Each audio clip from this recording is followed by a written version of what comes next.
السلام علیکم دوستو، کیا حال ہیں؟ ٹھیک ہیں؟ آج میں آپ کو بتانا جا رہا ہوں کہ 5 سیکنڈ کی انسان کے لیے کیا اہمیت ہے۔ اچھا، ایسا ہوتا ہے زندگی میں جو کام بھی آپ کو کامیاب ہونے کے لیے کرنا ہوتا ہے نا، اس کو کرنے کا کبھی دل نہیں چاہے گا۔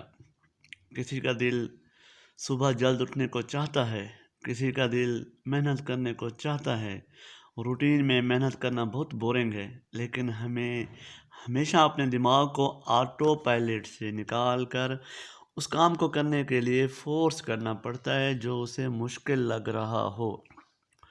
لیکن ابھی میں نے کہا کہ دماغ ایمرجنسی بریک کھینچ دیتا ہے، پھر کیا کریں؟ اپنے نفس کو اپنے تابع کیسے کریں؟ یہاں یہ میں نے ایک اصول سیکھا ہے۔ ایک رائٹر ہیں میل رابنز، جنہوں نے یہ بتایا ہے، اور وہ میں آپ کو بتانے جا رہا ہوں۔ آپ کا جو دماغ ہے نا، آٹو پائلٹ موڈ سے ایمرجنسی بریک میں جانے کے لیے 5 سیکنڈ لیتا ہے۔ جیسے آپ سڑک پر اپنے خیالوں میں گم ڈرائیو کرتے ہوئے جاتے ہیں نا، اچانک سامنے کوئی بلی آ جائے یا کوئی کتا آ جائے یا کوئی جانور آ جائے تو آپ کو بریک لگانے میں صرف 5 سیکنڈ لگیں گے۔ جب صبح آپ کا الارم بجتا ہے اور آپ آٹو پائلٹ موڈ میں ہیں، یعنی سو رہے ہیں، اور الارم سن کے اٹھنے کا ارادہ کرنا چاہتے ہیں تو آپ کا دماغ فوراً ایمرجنسی بریک کھینچتا ہے۔ نہیں، ابھی تھوڑا اور سو جاؤ، چھوڑو باقی چیزوں کو، اور آپ الارم سنوز کر کے سو جاتے ہیں۔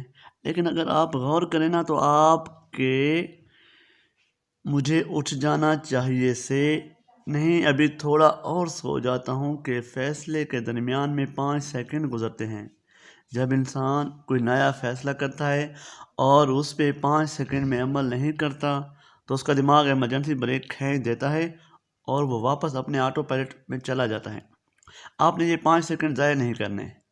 جیسے الارم بجے آپ نے کہنا ہے 5 4 3 2 1 گو، اور آپ اٹھ جائیں۔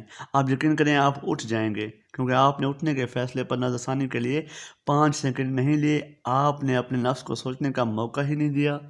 یہ 5 سیکنڈ کا اصول میل رابنز نے دریافت کیا تھا، اور اس نے دنیا بھر کے ہزاروں لاکھوں لوگوں کی زندگیاں مزید کارآمد بنائی ہیں۔ اگلی ویڈیو تک کے لیے اللہ حافظ۔ اس پہ سوچنے کی کوشش کریں اور ہر کام 5 سیکنڈ میں